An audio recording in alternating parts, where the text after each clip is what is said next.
This season, we've been involved in one of the maddest title races that I think I've ever been involved in FM. Think that Manchester City-Liverpool season from a few years ago, but in Malta.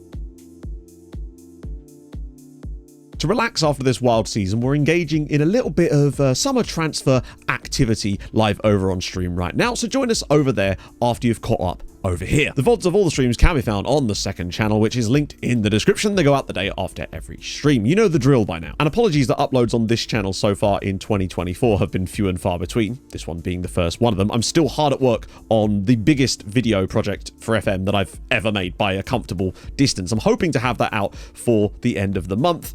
So yeah, thank you for your patience. Hopefully it's going to be worth it. We came into season 5 of Building a Nation with Sirens in Malta with one very clear task in mind: get the title back. Last year, Hamrun had been on a completely different level, massively overperforming, and surely they couldn't do that again, right?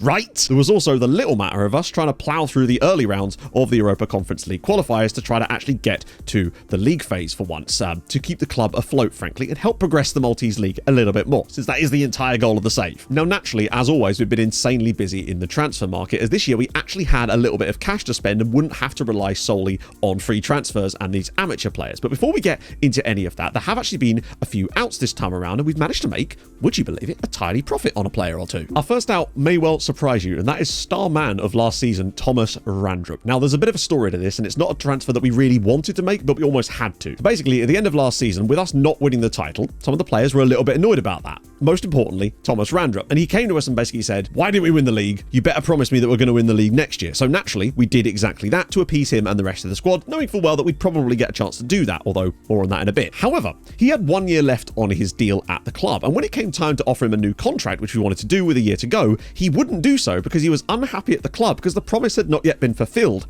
Only problem being, we wouldn't be able to fulfill that promise until the end of the season, when we would hopefully win the league, and by then he would have signed to someone else on a free. An absolute catch-22 for us there. So in the end, we did what we felt was best, and that was to offer him out to see if we could find a club for him and make a little bit of cash on the back end, particularly as he was on a star player contract and we still weren't sure if he was actually worth it, as we did have some other striker options that we were looking at to potentially fill that gap. And amazingly, Asteras Tripolis of Greece came in and offered us £550,000 for him, and we thought, yeah, it's not the kind of money that was being touted around before when he was at the club, as you'll note from the fact that all of our players' values are way higher than we'll ever actually receive transfers for. It's just the way it works in Malta. But nevertheless, £500,000 for him was a fantastic deal for us, so we took it. And you can see, well, he scored 3 goals for them in 24 matches. It seems like we might have actually dodged a bullet, and he may well have just been a pure pace merchant after all, although his pace seems to be getting even higher. He is cardio man. Issa Keita also left the club to join Lusitania La Russa, a team who just every single year seem to buy one of our players that we don't want, and we thank them for it, because it was another 165 grand in the kitty. Another out was Marko Milojevic, not a player that we particularly wanted to get rid of, but he was starting to cause some trouble in the squad, and again, we'd given him a contract that we felt was a little bit too high. We weren't able to use him because he wasn't really getting very good at training the new role that we wanted in, and then in September, all of a sudden, Spartak Subotica came along and said, "We'll take him off your hands." Now, it says £575,000. There's a lot of add-ons in that, but we still got £300,000 for him, and we're very, very pleased with that, because that's good money for us, and it really did allow us to strengthen the squad this season by getting rid of some players that we bought in for free just to build our squad out a little bit more. In January, we also sold centre-back Mateus Moreira, who we decided that we wasn't going to get a loan, and he probably wasn't going to play for us. And luckily, Kazakhstan side Tomo Kostani came in and offered us £300,000 for him. Again, there's add-ons in there, so it's actually like £180,000, but still, it's money. And lastly, we got rid of Moritz Bremer.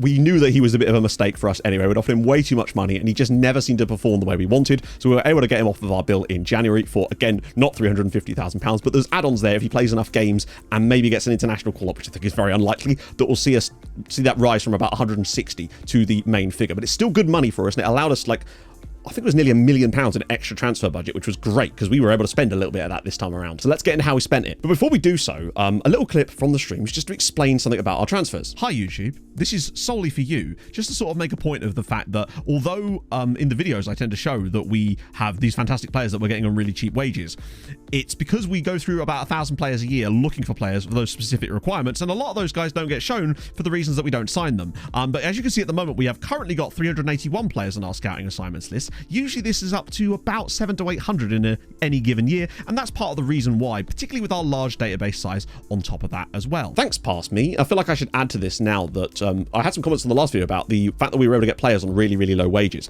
And the fact is, it's not so much that we're finding lots of players on really low wages. We're finding most of our players, 99.9% of them, want stupid wages that we can't afford. But we do have a very large database, and it means that when we look through 1,000 to sometimes 2,000 players a season, eventually we are going to find players who want remarkably small wages. And that's one of the beautiful things about doing so much in-depth scouting, is that you can find guys like that. This season less so, and most of the guys that want those kind of money haven't been particularly good. But still, it's definitely a worthwhile strategy to just keep looking through players until you can find those guys that want very little money. Just keep asking their agents. Our first in was one of the best signings we made all season, and that is John Guerrero on a free transfer from Football Paz in Colombia, and he has been a revelation. He was the replacement for Randy, basically. We'd already brought him in at the start of the window, and once we saw him, we thought, you know what, we can probably let Randy go, and it wouldn't cost us too much damage in terms of the squad, and he has been fabulous. £550,000 a week. Again, his value is insane. We'd never be able to sell him for that, because any club that would be willing to pay that, he'd be not good enough for their squad, basically. We'd probably get at most £1 million for him if we were to actually try and sell him, which would still be amazing, but it's not the 6 to 8 million that you're seeing there. By the way, he's been sensational this season. 31 goals and 9 assists over the course of the year. 40 goal contributions in 36 matches is utterly wild. He's brilliant, and we're getting him training in certain areas to make him even better. He's got a bit of speed, although his acceleration is certainly far better. Resolute personality. We really, really like John Guerrero, and he has been amazing for us this year. And on a free, can't say no. We also dropped £3,500 on Yu Longello, a Gabonese international midfielder, because he just seemed to suit the way that we wanted to play with a Metsala potentially. And frankly, despite limited game time this year, he's actually done okay. You'll note that these players now have faces. These are still regens, it's just we're running the Z-Gen pack now. But our first big money signing, and probably the most expensive signing we've made in the save so far, was Regan Booty. We had to do it. It wouldn't be a save of mine if we didn't find a way to sign Regan Booty. We couldn't believe our luck when he was actually interested. I think there was only a year left on his contract at Sutton United, and we were able to swoop in there. We still paid them £220,000 for the deal, and he is on £2,000 a week here, which I think at the time made him our highest paid player. We did have a larger wage budget this year. And yes, his CA and PA ratings aren't amazing, but he's just such a well-rounded player that he's just such a useful man to have around the club. You can see that he hasn't played every game. He's played sort of, I don't know, a third of the matches this year. Probably should have had more goals for us, is what I will say, but he's contributed some assists. It's Regan Booty. You can't say no to Regan Booty. Player that we did get more usage out of this year, though, was Mohamed Mabchour, a Moroccan that we signed from Kenifra for £36,000. The idea with him, basically, is he's not really a left-back. He's designed to be a centre-back, but we're going to sort of slowly be training him into that, get his aerial up a little bit, and then he'll be fantastic there. But this year he's operated in both positions and has done a relatively okay job. You know, 21 appearances across all competitions, got a goal, I like him. Then we have free transfer Omar Escabe Sanchez, a Paraguayan striker who he sort of was brought in to be a backup man. Given that Lucas Marza's career at the club was probably going to be coming to an end soon, the loanee that we've had for so many years, but he was released by Deportivo Recoleta, who you may remember us getting Carrera from a couple of years ago. We brought him in and he's done okay. You know, 4 goals for us this season. Underperformed his XG a little bit though, but he is really a 4th choice striker in a system that has 2 strikers, and sometimes even 5th choice. So we can't really be too annoyed at him. And again, on a free transfer for that kind of wage, we were totally fine with that. Next up was 5.5k drops on Yevhen Yatsik, a Ukrainian. It's very rare that we can find cheap Ukrainian players, because usually the reputation of the nation and various other factors means that they cost a lot. He was just out of nowhere, potentially quite decent. Again, got him working on his aerial training. One thing I've noticed this year, and I don't know if you have as well, is that for a few years, there was always an issue in FM with fullbacks coming through that couldn't cross a ball, like constantly couldn't cross a ball. This year, it feels to me, centre-backs are coming through that can't head a ball. That seems to be the newest sort of fad in the game, is just centre-backs that can't head a football. He's not bad, but it always seems to be massively sometimes their lowest attribute technically, whereas before it used to be more well-rounded. Next, we have Mexican goalkeeper Fernando Rodriguez, who was brought in on a free transfer from Escuela Chivas, and well, you know what, I've been impressed with him this season. He was brought in to be the backup to Burnt. We just needed someone in there that wasn't Arvid Vlar, or having to rely on like even worse youngster goalkeepers who are like greyed out practically, or at the same kind of level. So we needed a sensible backup, and he was happy to be a breakthrough prospect. And you can see that this year in the league, not bad. Only 1 goal conceded in the 6 appearances that he has in fact made. More on the reason he was playing later in the video, because there's a story there. In January, though, things really picked up as we had selected a few hand-picked signings that we really, really wanted to make and were desperate to get hold of. And the first one was him, Aziz El Assas, or the Assassin, as we've been calling him. He joined in January. had a sort of slow start to his time at the club, but since then, you know, in his 8 appearances in the league anyway, 4 goals and 2 assists, fairly pleased with that. Just to give us a bit of competition on the left side with Jar Jar and Sousa Santos. £105,000, but still well worth it for me. 1.3k a week. He's got a lot of things to like about his game. He will obviously start to improve as well as he gets older. Another Moroccan. We really like this guy, but he does need to settle in a little bit longer. I think once he learns the language as well, things will definitely help. We also then picked up this chap here, Frédéric Carpentier, on a free transfer from Tours in France. Again, £1,000 a week. You can see that we were starting to have to pay a lot more to get the quality that we wanted. Now, the aim with him wasn't so much that he would play much for us this season, but with us hoping to build a new tactic if we got a chance, our figures was that we'd probably use a DM in that tactic. We needed a guy that could do that role, and he very much was that guy. Hasn't played much for us, did score a goal off the bench though, which is nice, but again, for free, can hardly say no. Then, the return of the hero. Andrea Cassar returns to the club after doing his last 2 years at St Andrews, playing in, I believe, the 2nd or 3rd tier. Basically, we noticed that our former club hero, who refused to sign a new contract with us, was about to be out of contract. We decided to bring him back to the club on a 2-year deal with an extension in there too, but it also has the option for him to become a coach at the club too, which is what we're really hoping for, because we want to keep his legacy alive. And you'll notice that he's actually played 4 games for us in the top flight this season.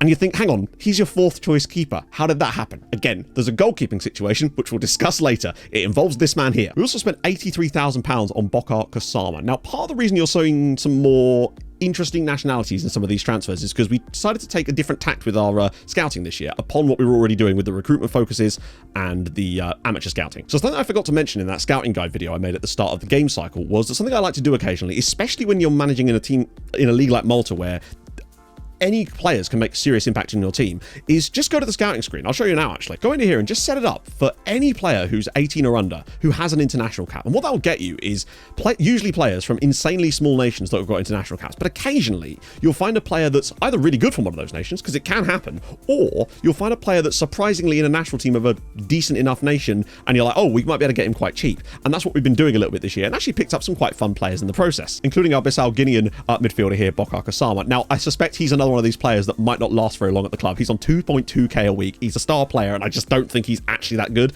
Bit of a miss. Got a bit hot-headed when signing him, but truthfully, we'll probably make some money on the back end of the deal. We might get 100k, 150k perhaps. Player we're much more excited by, though, is Edvard Jørgensen, who joins us from Norwegian side Sportsklubben Herd, and believe me, they heard us when we called and said we'd like their player. Now, we're not entirely sure what he is. We've been employing him as both a centre-back and a right-back this season, but for me, he's more of a centre-back if we can just get him working on certain assets of his game. He's got good jumping reach. He's not amazingly fast, but he can head, he can mark, he can tackle. His positioning is really solid. We really like him at the club, and I think he's going to be a long-term solution for us. And again, you can see £1,700 a week. We're starting to have to pay a lot more for these guys, but I really like this guy, and I think he could be a long stay in this team potentially. Just a couple more for you. Now, the next one, well, you notice that we signed, of course, Aziz El-Assaz in January, but before we found him, we actually found someone that we thought would be better. And this is he. This is Ronaldo Cespedes. We paid £300,000 for him. This was, I think, our record signing at this stage, but we were kind of swimming in cash at this point, having just got rid of Randrup and also Milojevic. So we felt the need to actually spend a little bit of cash, particularly as his wages weren't going to be super high, but you can see why we'd be interested on him.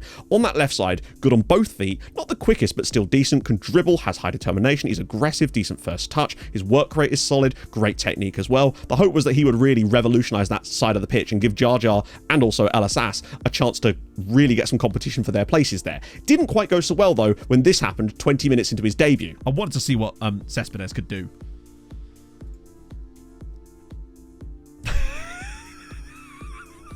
Oh god, he's actually going to be out for 8 weeks. 25 minutes into his debut and he's out for 8 weeks. And that is the reason why he's only actually managed to play 1 start for the club this season and 2 substitute appearances. I'm hoping to see a lot more out of him next year when he's finally actually able to play and can get his match fitness up ahead of the new season, because I think he could actually be really good. We just don't really know yet. Next up is Panamanian striker Victor Ramos. £29,000 from Toro. He's another one of the guys that we found using that method with the international cap thing. And you know what? He's a very solid player. He was brought in to just be a backup for losing Lucas Marza at some point at the end of the season. And frankly, despite never starting a game for us this season, well, sorry, in the league anyway, he's got 4 goals. He has been fantastic. He's got 7 goals and 3 assists in those matches so far. He's one of the rare players in FM that I've seen come off the bench and actually grow in rating regularly in matches. He just does stuff. Really, really handy player to have around the club. And for 30k, to have a Panamanian international, it's just kind of fun. And lastly, one more signing. Ronaldo Hines. Final day of the transfer deadline window. On deadline day, we're doing the deadline day stuff. And we get offered this guy. I'm thinking to ourselves, okay, this is a little bit interesting. He had quite a high asking price at the time. You'll note that we paid £0 for him. I'll explain why in a second. And we decided to take a punt. 1.3k a week. He looks like a reasonably solid midfielder. Hasn't played a great deal since he's joined the club, but we needed to bulk out that part of the squad a little bit more. I say needed to. We wanted to. So we did. We think he will definitely get Jamaica caps one day, as he actually looks to be a really interesting prospect. So we approached the sign because they ticked over to that point now where he could talk to other clubs and we didn't have to pay them £400,000. And then when you get that like buy now option straight after that, they just let us have him for free. I don't know what they were playing at, but either way, Ronaldo Hines joined us immediately and has now joined the club, making our first Jamaican at the side, which is just fun. I'm disappointed to report that central defender Mario Tanti has arrived at the club today after suffering a broken toe, which he claims was caused in a golf buggy crash. So that does complete our transfer business. As usual, you can see there's been a lot of churn, as is always the case with this, especially in the early seasons of these saves. We just do a lot of like scattergun approach to getting players in to hope that some of them grow. Now, tactically this season, nothing has changed. That wasn't actually the idea though. This season, the idea was that we would hopefully be so good to win the league that we would just be able to walk it very easily, and thus it would mean that we could take some time towards the end of the year to build some new mad batshit tactic that involves all the position play, liberos, all the fun stuff. And as you're about to see with the way that this league has gone, we did not get the chance to do that, but we did, however, get off to the best possible start imaginable in the league, winning our first 10 league games in a row. And that should really give you a very commanding lead, you'd think, except it didn't, because Hamron won 8 of their first 10 and drew the other 2 and actually found themselves only 4 points off the top after the first 10 matches. And we knew that it was not going to be an easy season, but we didn't imagine that they were actually going to do the same stuff again and we'd have to be virtually perfect to beat them. You'll also note I've changed stuff on the schedule page screen when I'm showing you the little pop-ups. That way you can see the goal scorers in the matches that we're not highlighting specifically. That way you can sort of get an idea of who's been scoring goals for us over the course of this year. But our next game was against Hamron in the title race, an opportunity that if we were to win would give us a 7-point lead in the league. And that is exactly what we did. It was a wild game. We were doing okay in the first half, and then Dick decided, you know what, I feel like I'm going to just 2-foot someone by the corner flag. So he got sent off with a straight red. The captain, brilliant work there, right on the stroke of half-time. But then in the 73rd minute, El Shazly, the man that you can always rely on, gave us the lead before Jar Jar made it 2-0, and we got our win. And you might think, okay, but that doesn't seem that close anymore. You've got ahead of them. Just you wait. As all of that work immediately went out of the window as we went and dropped our first points of the season against Nashar Lions, of course, the team that this save was originally going to be with. And naturally, Hamron won their game in hand as a result of this and pulled that gap straight back down to 5 points. And this is where it gets tough. That being said, we then got our heads down and won our next 6 league games on the bounce to really prove that we are in this title race. Except, of course, Hamron did the exact same thing, winning their 6 games in the next 6 as well. And that brings us to the goalkeeping situation over this period. So Bernd Wisniewski dislocated his shoulder in the game against Hibernian, and that meant that Rodriguez then had to step in. After 3 games of him being in goal for us, he then got an injury which kept him out for a further 6 weeks, meaning both of our goalkeepers were out injured. Luckily, we had third choice, Arvid Vlar, the youngster we signed a few years ago. Except on the deadline day in January, we forgot that he was still dev listed, and it meant that he got loaned out before we'd even noticed. And that meant that we were down to our final goalkeeper. That was 35-year-old Andrea Kassar, coming back into the team for the first time in 5 years. And, well, man did well. He actually scored a couple of penalties, as you may well have seen on the scorelines there, just for the funnies in those matches. He also saved a penalty in that game against Slima, in which 4 penalties were awarded over the course of the game. 3 to us, 1 to them, which Kassar saved. What a wild experience it has been for him. But next we travelled away to Floriana. Decent side from last season, struggling a little bit this year. To set the scene for you, Hamron, again, had already won and pulled the gap back to 2 points before this match, still keeping us very, very honest, and it was 1-1 going into the 95th minute. Okay, go on. Jar Jar with speed. 96th minute. If we score here in the 96th minute, oh, there's balls inside. Come on. Look at the overlaps. So many of them. El Assas, ball across, please. Just square it. Anybody. Shazly, Afifi! Yes!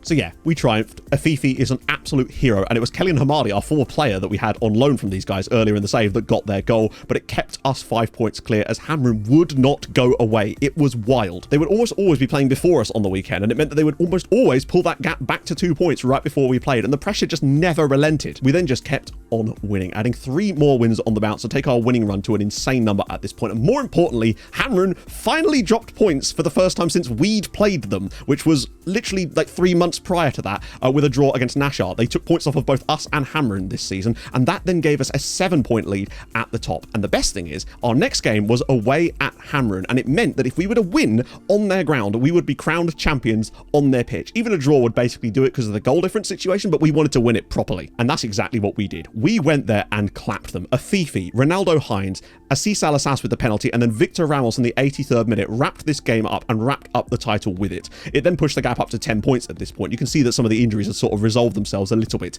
and the likes of Wisniewski were finally back in the team. But bugger me, I was not expecting them to push us this season as hard as they did. It was wild. There were still 2 games left. We, of course, won both of them, as you'd expect, but of course, so did they. And that left the league looking like this. We got 76 points and won 25 out of 26 games this season, and still only won the league by 10 points. And if it wasn't for the fact that we did the double over Hamrun, had those results gone the other way, they would have still won the league, and they would have had 72 points and we'd have had 70. It was that crazy. It wasn't really until like the game against Hamrun and that draw that they had just before that they weren't more than like 5 points behind us. In fact, most of the time that was closer than that. It was as close as 1 at one point, just due to games in hand and various factors. It was crazy. Bear in mind that the record points for not winning the league was set by us last year with 62, and they've gone and beaten it by 4 points this year. They're only 2 points worse off this year than they were last year when they won the league. But hopefully the rest of the league can start to catch up a little bit, because the top 2 are really running away with it at the moment, as they finish 20 points clear of 3rd place Nashar Lions and Tarshin Rainbows getting the 3rd and 4th and European spots. Unfortunately, Masterschlock and Gira were relegated this year. Valletta actually lost their first 8 league matches in the league,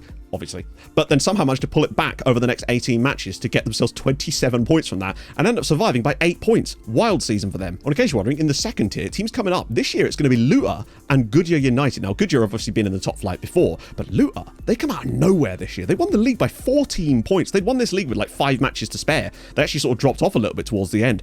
They are going to be a very interesting side in the top flight next year, as they do have a few players on loan from us, and I want to see if they could actually make an effort next year to stay up. I'd be very interested if they take some more guys from us. But that wraps up the domestic stuff, and obviously this sort of part of the videos will start to fade away as we eventually do start to dominate the league a little bit more. It'll be somewhat of an afterthought as we concentrate more on Europe, and that's what we need to talk about right now. Europe, as we were in the Conference League this year. Not that we found our first leg against Llanelli Town particularly taxing. Bear in mind, Llanelli Town start in the second tier in Wales in when you start a new save, as far as I'm aware. So what they were doing in the Conference League, I'll never know. It wasn't even through winning a cup or anything. We beat them 7-0. Shallow and Diaz both grabbing pens. Guerrero got one as well. Second leg was a little bit disappointing as we did concede a goal, but we did go through 16-1 and felt pretty good about that. John Guerrero scored 4, Milojevic, Jaja, and Dick getting a goal in there too. A lot of goals going around. Dick also took a moment to do a little bit of breakdancing for us. Just rolling around, but they just...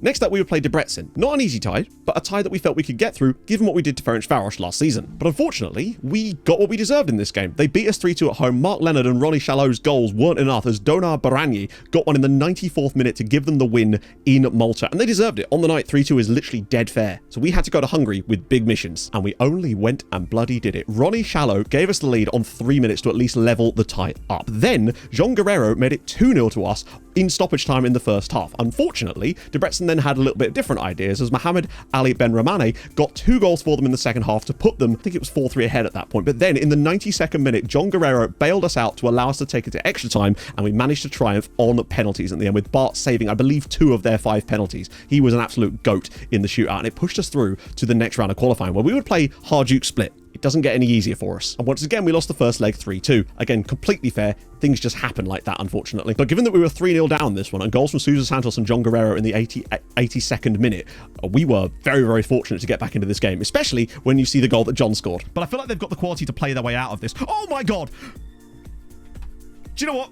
It's 1-1 on silly bullshit today, my friends. It is 3-2. Now, the reason why we gloat about that is because in the game against Debrecen in the previous round, we should have won that match on the night and gone through without the penalty shootout, because the game disallowed a completely legitimate goal for offside when there was simply no way he could have possibly been offside. It was a joke. But there you go. It balanced out. And in the second leg, we pulled off yet another bloody miracle. It was ridiculous. John Guerrero gave us a 2-goal advantage, which was then made 3 by Miroslav Lucic before half-time. Unfortunately, Sosic got on back for Zagreb. Hajduk Split to keep them in the game, and then it kind of got got a bit worse from there on. Sandro Kalinovic allowed us to take it to extra time. They then went ahead in extra time, and then we were able to equalise through Mark Leonard in extra time to then allow it to go to penalties, where we managed to win our second consecutive penalty shootout. Bernd Wisniewski, yet again the hero in the shootout, to push us through to the final qualifying round, where we would play Elfsborg, who had just beaten Nordsjælland, massively mugged them off in both legs. So we felt we had a chance still. We did the business in the home match, albeit somewhat fortuitously. Guerrero's penalty, Marza and Diaz with the goals, but Ronnie's injury was definitely a bit of a miss for us there, but they should have won this match, and we were very much hanging on by our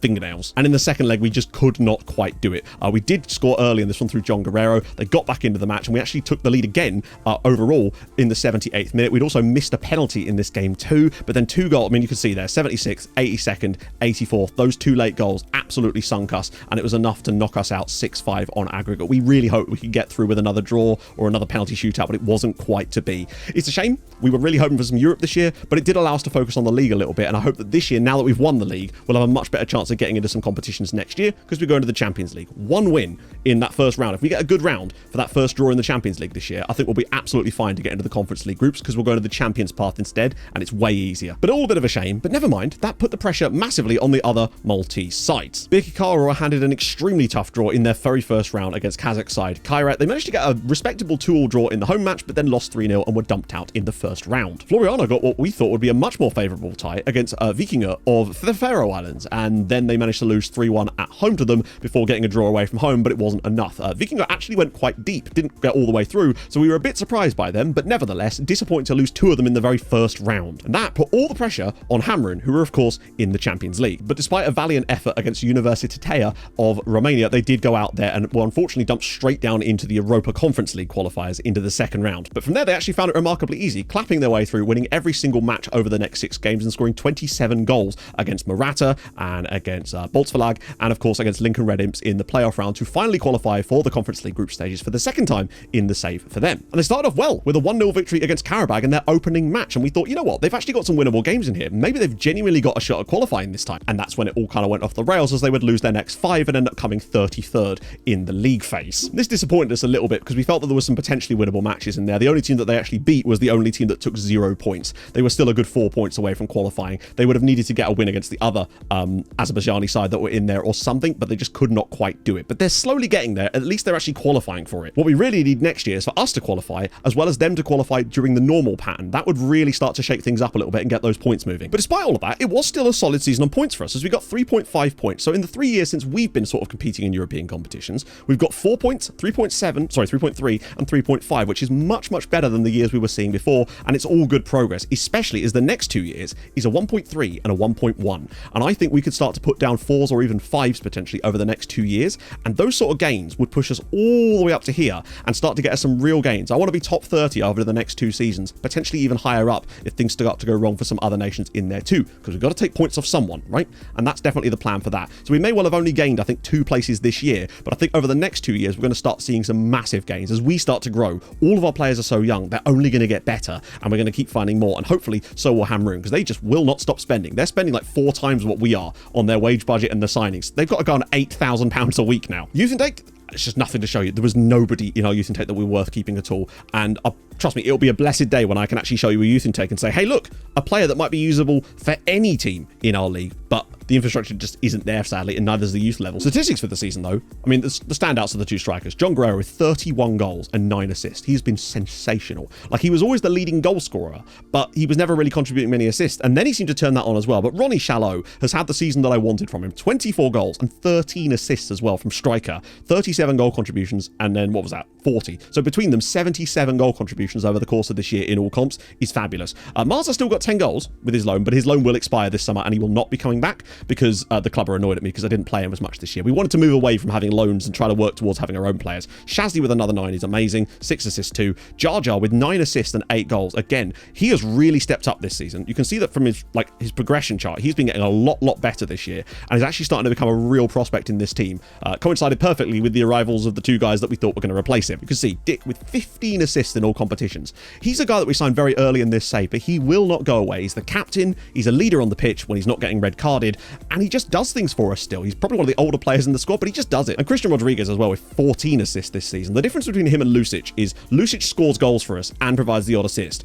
Rodriguez does get the occasional goal, but he often underperforms his XG whilst providing tons and tons of assists for other people. So it's nice to have two different options in that wide right position, and I think they're definitely going to be quite synergistic. Now, if we can keep them both fit anyway. It's not to say Lucic doesn't provide assists, it's just a decent amount less, I would say, when you look at the fact that they've got very similar numbers of minutes and appearances, and he just scores a few more goals and overperforms his XG, whereas it's the other way around, generally speaking, for Rodriguez. We are going to try and fix that with some training, though. As for how the team's mostly lined up this season, generally speaking, this isn't actually our best lineup. Guerrero and Shallow through the middle, almost always. Jar Jar or obviously Cespedes when he's fit, or El Asas on the left-hand side, Lucic or Rodriguez on the right. Booty and Hines have been like the backup pairing this year. It's mostly been El Shazi and Afifi for the most part. Those have been the general two. Dick and Uilaki on the right backs and left back spots respectively.